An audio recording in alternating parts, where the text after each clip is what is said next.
has the beat gone? I thought we were going to hit them with a little collaboration at the start.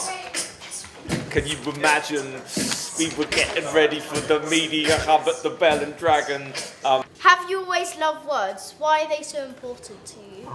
Yeah, so ever since I was, I'd say maybe 2 or 3 years old, I've been a big fan of words.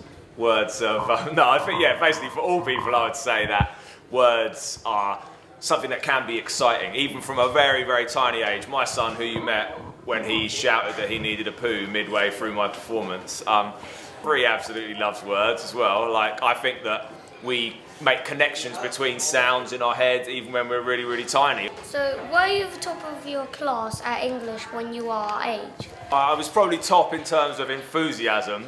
I very much liked stories and telling stories and shit. I probably talked a bit too much, to be honest, to be top of the class, but... You grew up in Brighton. What was that like? Well, I was like I was a bit of a hippie kid, so I was kind of raised on a diet of lentils and chickpeas. I didn't have any chocolate, and I used to love the Levelers and Nirvana. And I one day just discovered I could rap, and I suddenly fell in love with the hip-hop culture. What's your favourite word in the entire English language? The word hullabaloo. I also like goggles and spaghetti and avalanche and donut and dusk and wallop and blubber and zip. So, can anyone write a poem? Of course.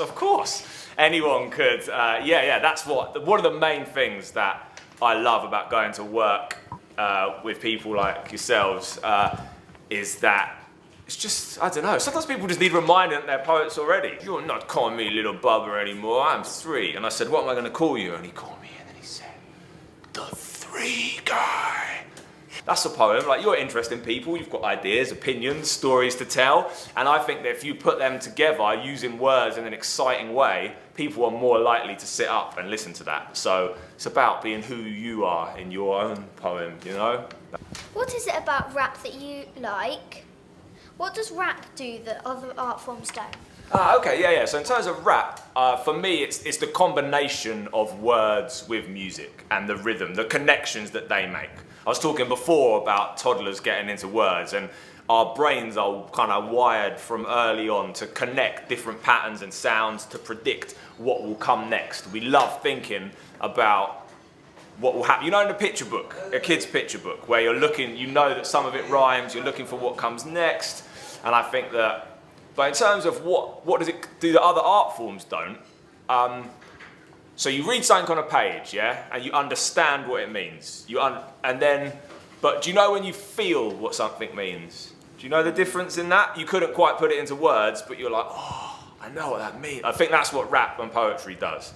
Something that isn't in the words on the page, it's in the space between the words. People leave a performance feeling like they've taken something with them. Where have you performed, and what was the strangest place? Okay, I was the poet in residence on a 30-foot wooden hippo, which was moored on the side of the River Thames for a month. That's probably the weirdest. I've done a lot of performances in schools, hospitals, prisons. I've performed at Wembley Stadium, in fact. Obviously, nobody was there, they wouldn't let me on the pitch, but I still did my poem on the side.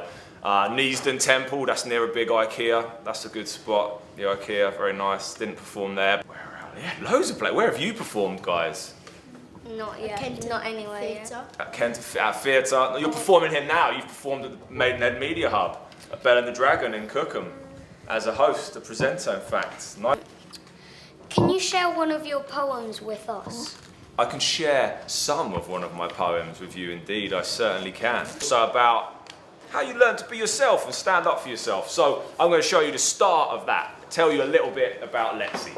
Lexi likes picking out odd socks on purpose for her and Mum. One fluorescent yellow, one lime green, so when they both leave in their uniforms, they know that underneath there is something special hiding there that nobody can see. Lexi likes the number 8 because she's 8 years old. If there's one thing Lexi doesn't like, it's doing what she's told.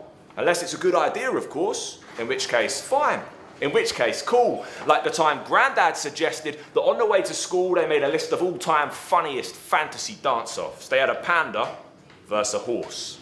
They had Grandad in his baggy shorts versus a badger that could breakdance. They had a massive angry anaconda versus a novice snake charmer. But on the day of our show, Lexi's got a lot on her mind, and so she needs your help, guys, to think of a dance-off that's going to be worthy of its place on that all-time list. So if you could think of an animal that you'd have in a dance-off that'd be funny to watch dancing, what animal would you, my friend, have? I would have a shark. Nice. And how about you? I would probably have a field mouse. A shark versus a field mouse. What's your slightly, I suppose dance-wise, we don't know how it's going to pan out. What would your field mouse be wearing? Probably a frilly tutu. Field mouse in a frilly tutu versus shark. And what might a shark wear for a dance-off? A swimming fin, another fin. An extra fin, so it's like the double fin. Yeah. The two fin, Sharky, aka two fins, against a field mouse in a frilly tutu. Yeah. A frilly blue tutu. Nice. Even getting the rhymes in as well. The blue tutu on the frilly. Yeah, nice. Excellent. You get the idea. What brought you to Maidenhead? What is your favourite spot in the area? What brought me to Maidenhead? First Great Western train from Paddington. So I moved here. My wife's family live around Maidenhead, and she grew up around here. So I've spent quite a lot of time here coming to stay with them. I've got a little boy now. His cousins live in Maidenhead. We wanted to be near them when he was growing up. And my favourite spot is probably Northern Farm. It's a lovely arts centre just around the corner from my house. Questions got? Can you find a word that rhymes with orange? I certainly can. I'll come back to you on. Do I have to find it now? Yes. I will dedicate the next 10 years of my life to archiving and studying potential candidates for words. But basically, it's all about how you say it. So you know what a syllable is? How many syllables are there in Simon? Two, there's two, exactly, yeah. And so in orange, there's two as well. And you get a thing called a half rhyme. The teacher will call it assonance, but it's just a half rhyme. So you could have like orange porridge. But it's not exactly a rhyme, but if you say it right, you could have, and the bowl arrived, and it was full of orange porridge. If you could perform anywhere, where would you perform? Other than Bel Cookham or Holy Trinity Primary School in Cookham, I have to pick another. Yeah. Okay, third. Or Northern Fire. Can't be any of those three. Or Wembley. It can't. Or those four. I would like to perform on a rooftop cocktail bar in Mexico City. Really big on a huge screen so that everyone could get it. That's where I'd go. Thanks very much for interviewing me today. Cheers, guys. Let's give these guys a round of applause.